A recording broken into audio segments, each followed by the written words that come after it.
Hello বন্ধুরা, আজকের গল্পটি ভাইয়ার সাথে আমি নিশা। আমার আরমান ভাইয়া সদ্য শহরে চাকরি নিয়ে এসেছে। আমাদের বাসাতেই উঠেছে কয়েক দিনের জন্য। ছোটবেলার অনেক স্মৃতি আমাদের দুজনের, কিন্তু এই কয়েক বছরে ও অনেকটা পাল্টে গেছে। আরমান ভাইজা আগের মতো শুধু ভাইজা নয়, কেমন যেন গম্ভীর, ভদ্র আর একটু বেশিই যত্নশীল। প্রথম দিন সন্ধ্যায় বারান্দায় দাঁড়িয়ে আমি জানলা দিয়ে তাকিয়েছিলাম। ও ঘরে বসে কাজ করছে, চোখে চশমা, কপালে চিন্তার ভাঁজ। কেমন যেন একটা টান লাগল, এই অনুভূতিটা নতুন। রাতে ডিনার শেষে ও নিজে হাতে আমার জন্য গরম দুধ নিয়ে এলো। বলল, তুই ছোট থেকে দুধ খেতে ভালোবাসিস, ভুলে গেছিস? আমি অবাক হলাম। এই ছোট্ট কথার মধ্যেও এত মায়া, এত খেয়াল। সেই রাতে আমি ঘুমোতে পারিনি।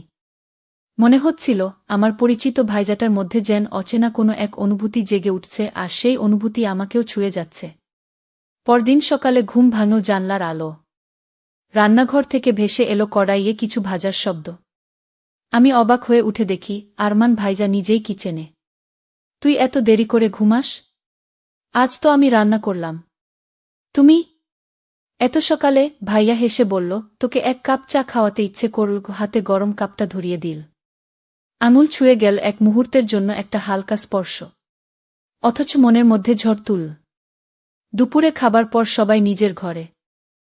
ঘরে ছিল নীরবতা, আর আমি যেন ওর আশেপাশেই থাকি। টিভির রিমোট নিতে গিয়ে একসাথে হাত পড়ল। চোখাচোখি।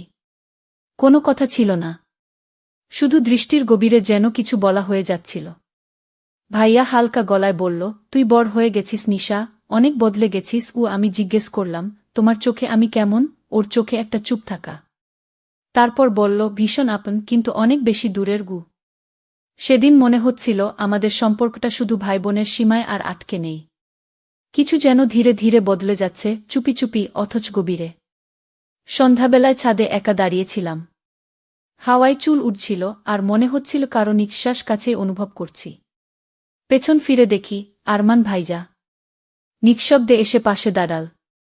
তিনতলার ছাদ, চারদিকে আলোধারী, আর আমাদের মাঝখানে নীরবতা। ভাইজা বলল, তুই এমন চুপচাপ কেন আজকাল?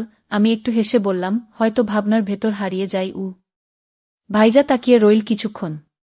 তারপর বলল, তোর চোখে কিছু কথা জমে আছে, যেগুলো তুই বলিস না। আমি নিচু গলায় বললাম, আর তোমার চোখেও চোখাচোখির সেই মুহূর্তটা অদ্ভুত নরম, কিন্তু গভীর। না ছুঁয়ে ছোঁয়া, না বলা কথার মতো। আমাদের মাঝখানে যেন সময়ও থেমে গিয়েছিল। তারপর হঠাৎই ভাইয়া পেছনে ফিরে বলল, চল নিচে যাই, রাতে ঠান্ডা পড়বে। কিন্তু ওর কণ্ঠে ছিল অস্থিরতা, যেমনটা আমার মনেও। সেই রাতে ঘুম এল না। মনের ভেতর শুধু একটা প্রশ্ন, এই যে অনুভূতি, এটা কি সত্যিই ভাইজা বোন, কি সম্পর্কের গণ্ডির বাইরে? সকাল থেকেই মনটা অদ্ভুত অস্থির লাগছিল। চায়ের কাপ হাতে বারান্দায় দাঁড়িয়েছিলাম, আর হঠাৎ দেখি ভাইজা নিচের বাগানে একা বসে আছেন, চোখে মুখে কিছু একটার চিন্তা। আমি নিচে নামলাম, চুপচাপ ওর পাশে বসলাম। ভাইয়া, কিছু ভাবছ? সে একটু চমকে তাকাল, তারপর চোখ নামিয়ে বলল, তোকে নিয়েই ভাবছি। আমি স্তব্ধ। এমন কথা হঠাৎ শুনতে কেমন যেন ঘাবড়ে গেলাম। মানে? আমি ধীরে বললাম। ভাইজা চোখ তুলে বলল, কখন যেন তুই শুধু বোন থাকিসনি, এখন তোকে দেখলে বুকের ভেতর অন্যরকম লাগে। তুই কি এই অনুভূতি বুঝিস না? আমার শরীরটা যেন হালকা কেঁপে উঠল। এমন কথা শুনব ভাবিনি কখনো, কিন্তু মনে মনে জানতাম এই অনুভবটা আমিও লুকিয়ে রেখেছিলাম অনেক দিন। আমি আস্তে বললাম, ভাইজা, সম্পর্কগুলো মাঝে মাঝে ঠিক নাম খুঁজে পায় না, শুধু অনুভব হয়। খুব গোপনে। কি? ও কিছু বলল না, কিন্তু হাতটা আমার হাতের উপর রাখল। নরম, নির্ভরতায় ভরা, শুধু এই স্পর্শেই যেন অনেক না বলা কথা বলা হয়ে গেল। ওই দিন বিকেলের পর যেন আমাদের মাঝখানে এক অদৃশ্য পরিবর্তন এসেছিল। যেন কোনো অচেনা বাঁধনে জড়িয়ে পড়েছি দুজনেই, নীরব কিন্তু গভীর। রাতে আমি ছাদে গিয়েছিলাম কিছু ঠান্ডা হাওয়ার খোঁজে, কিন্তু সেখানেও সে ছিল। তুই জানিস তো, তুই ছাড়া আমার কোনো কিছুই ঠিক মনে হয় না আজকাল। আমি কিছু বললাম না, শুধু চুপ করে তার পাশে দাঁড়ালাম। চাঁদের আলো ওর চোখে যেন ধরা পড়ছিল, সেই না বলা কথা, যা শব্দে বলা যায় না। একটু পর ও বলল, আজ শুধু কিছুক্ষণ চুপচাপ থাক না আমার পাশে। কোনো সম্পর্কের নাম ছাড়াই। আমি মাথা নিচু করে বললাম, তুই যেমন আছিস তেমনি থাক। আমি পালাতে চাই না এই অনুভব থেকে গিয়েও আস্তে আমার হাত ধরল আর সেই মুহূর্তে সব শব্দ, সব শোরগোল থেমে গিয়েছিল চারপাশে। শুধু আমরা আর সেই অনুভূতি, যা নামের চেয়ে অনেক বেশি কিছু। সেদিন ছাদ থেকে নেমে আমরা কেউ আর কথা বলিনি, কিন্তু মনে মনে অনেক কিছুই বলা হয়ে গিয়েছিল। পরদিন সকালটা অন্যরকম লাগছিল, আকাশটা যেমন রোদ ঝলমলে, মনে হচ্ছিল ওর হাসিটাও তেমনি উজ্জ্বল। দুপুরে বাড়িতে কেউ ছিল না। আমি রান্নাঘরে ব্যস্ত, হঠাৎ সে এসে দাঁড়াল পিছনে।